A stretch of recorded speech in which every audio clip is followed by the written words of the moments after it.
శ్రీ గురుభ్యో నమః. రామాయణ విజ్ఞానం కార్యక్రమానికి ఏబిఎన్ ఆంధ్రజ్యోతి ప్రేక్షకులకు స్వాగతం. ఈరోజు మనము శత్రుఘ్న దక్షత, లవణాసుర వధ, మధురా నగరం అన్న విషయాలు మాట్లాడుకోబోతున్నాము. అందరికీ ఒక ప్రశ్న, శత్రుఘ్నుని గురించి రామాయణంలో విస్తారంగా చెప్పలేదండి అని. వాల్మీకి రామ భరత లక్ష్మణ శత్రుఘ్నులు రూపగుణాలలో ఒకళ్ళకు ఒకళ్ళు తీసిపోనివారు. అంటే అందరూ కూడా ఆ గణాలలో అందరూ సామాన్యంగా ఒకే విధంగా ఉన్నారు. వారిలో ఉన్న విశేష గుణాలను, రామ గుణాలను కీర్తిస్తూ ఇంకా ఏ విశేష గుణాలు రామయ్యలో ఉన్నాయి అని చెప్తుంటారు.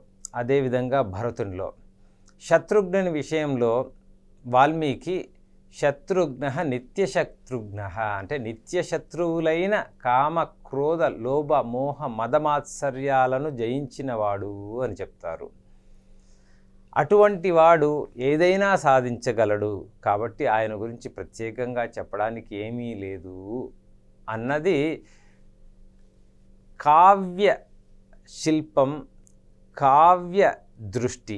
మనకు కావ్యాలను అధ్యయనం చేసి కావ్యాలను ఏ విధంగా చూడాలి అన్న జ్ఞానం బాగా తగ్గిపోతుంది. కాబట్టి ఒక కావ్యంలో కవి ఏ విషయాలను మనకు బహిర్గతంగా చెప్తాడు, ఏ విషయాలను కొంత దాచి మనకు అందిస్తాడు అన్న విషయాలు మనం తెలుసుకోవాలి. కావ్య సంప్రదాయంలో ఒక విషయం ప్రత్యేకంగా ఉంటే చెప్తారు, సామాన్యంగా ఉంటే ముందుగానే ఇవన్నీ కూడా సామాన్యంగా ఉన్నాయి అని.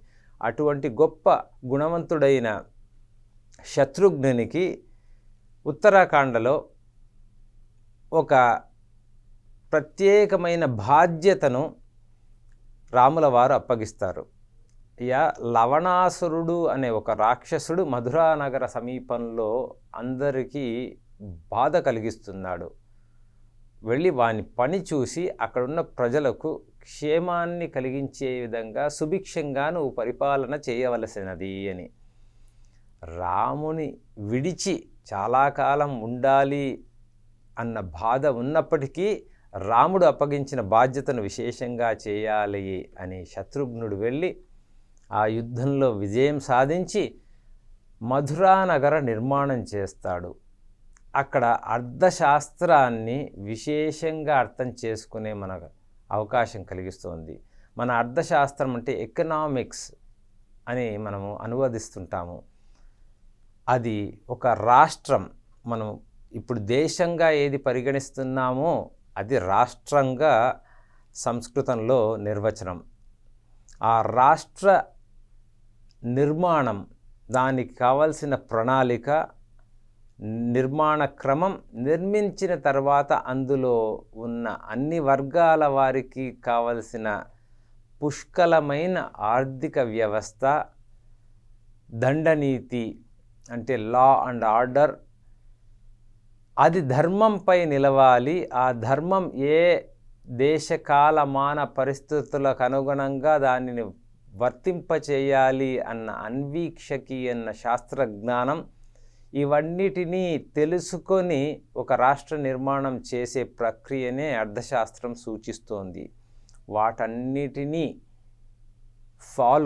దానికి అనుగుణంగా శత్రుఘ్నుడు అక్కడ వెళ్ళి ఆ రాష్ట్ర పునర్నిర్మాణం చేసిన రాష్ట్రంలో అన్ని ప్రాంతాల వారు కూడా విశేషంగా వచ్చి పాలు పంచుకొని, ఇప్పుడు మనం ఏదైతే ఇమిగ్రేషన్ పాలసీ అంటున్నామో వారు విశేషంగా ఆ కొత్త నగరం అంటే పునర్నిర్మాణం చేసిన నగరానికి అన్ని వైపుల నుంచి ప్రజలు రావాలి అని చెప్పి అనేక విధాలుగా ఆలోచించి వారికి తగిన సదుపాయాలు చేస్తూ అక్కడికి రావడానికి వాళ్ళు ఈ లౌకికంగా ఏదైతే ఇన్సెంటివ్స్ అంటున్నామో అటువంటి అవకాశాలను వాళ్ళకి కల్పించి విశేషంగా వారు వచ్చిన తర్వాత సౌకర్యంగా ఉండడానికి వసతులన్నీ ఏర్పాటు చేసి ఆ నగరాన్ని రాక్షస బాధ నుండి విముక్తి చేయడమే కాకుండా విశేషంగా తిరిగి సస్యశ్యామలంగా ఉండేటట్లు చేశారు.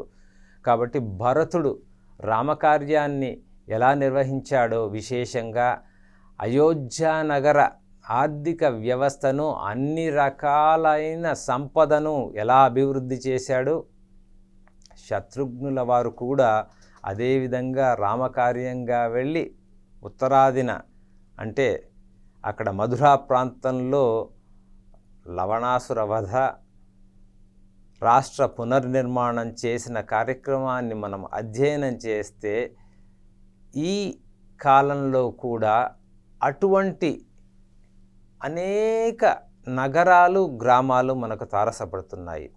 ఎందుకంటే మనము అమెరికా రాష్ట్రంలో చూస్తే ఒకప్పుడు విశేషంగా ప్రాచుర్యం చెందిన డిట్రాయిట్ అనే నగరము అన్ని ఆటోమొబైల్ ఇండస్ట్రీ అంటే కార్లకు సంబంధించిన, వాహనాలకు సంబంధించిన విశేషమైన పరిశ్రమ, దానికి సంబంధించిన యాన్సిలరీ అంటే దానికి అవసరమైన అనేక పరిశ్రమలు కూడా ఉండేవి.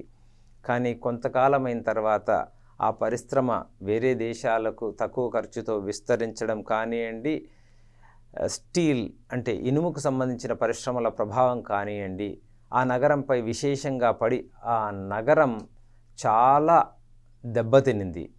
అటువంటి దెబ్బతిన్న నగరాలను తిరిగి ఎలా పునర్నిర్మాణం చేయాలి, ఏ విషయాలు ఆ నగరంలో ఉంటే ఆ నగరంలో ఉన్న జనానికి, ఆ నగరంలో జీవనానికి కూడా పుష్కలత్వం తిరిగి ప్రాప్తిస్తుంది అన్న విషయాలు రామాయణం అర్థశాస్త్రపరంగా మనం అధ్యయనం చేస్తే మనకు ఈ సమకాలీన సమాజంలో నగర వ్యవస్థ, గ్రామ వ్యవస్థ పునర్నిర్మాణానికి విశేషంగా దోహదపడతాయని ఆ రామాయణ అధ్యయనం అన్న విషయాన్ని తిరిగి ఇంకొకసారి విశేషంగా బయటికి తెస్తూ ఈ విధంగా రామాయణాన్ని మనం చూడాలి అన్న కోణంతోనే రామాయణ విజ్ఞాన కార్యక్రమంలో మనం విశేషంగా ఒక్కొక్క విషయాన్ని తీసి మనం చర్చిస్తున్నాము.